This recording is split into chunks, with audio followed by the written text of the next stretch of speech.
श्रीराम जय जय राम। शाश्वत आनंद फक्त भगवंताजवळच।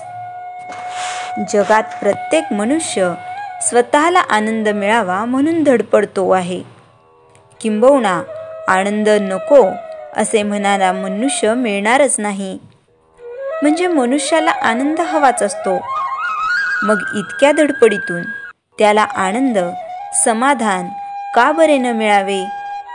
याला कारण असे की हा शाश्वत आनंद एका भगवंता वाचून दुसऱ्या कुठेही मिळणे शक्य नसल्याकारणाने त्याचे प्रयत्न व्यर्थ आहेत।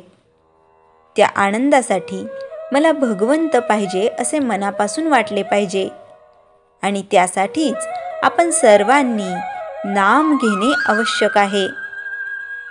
आपले मन भगवंताच्या चरणावर चिटकवून ठेवावे आणि देह प्रारब्धाच्या प्रवाहामध्ये सोडून द्यावा। कधी तो सुखात राहील तर कधी दुःखात राहील, कधी तो बरेच दिवस सरळ जाईल तर कधी तो मध्येच गचका खाऊन बुडायच्या बेताला येईल, पण त्याच्या कोणत्याही अवस्थेमध्ये आपला आनंद कायम राहील। तुम्ही सर्व माणसे फार चांगली आहात, भगवंताचे नाम घेता हे मला माहीत आहे, परंतु नामाचे प्रेम तुम्हाला येत नाही हे पाहून मला फार वाईट वाटते। तुमच्यापैकी प्रत्येकाने मनापासून विचार करून ठरवा की मला नामाचे प्रेम येण्याच्या आड काय येत असेल बरे? तुमची परिस्थिती आड येते का? इथे मंदिरात राहणाऱ्या माणसांनी तरी नामाचे प्रेम यायला परिस्थिती आडवी येते असे म्हणणे बरोबर नाही।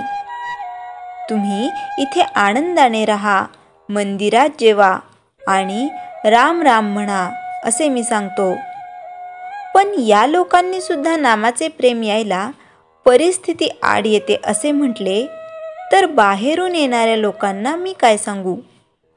खरोखर मनुष्य आनंदासाठी न जगता वस्तूसाठी जगतो असेच म्हणावे लागते।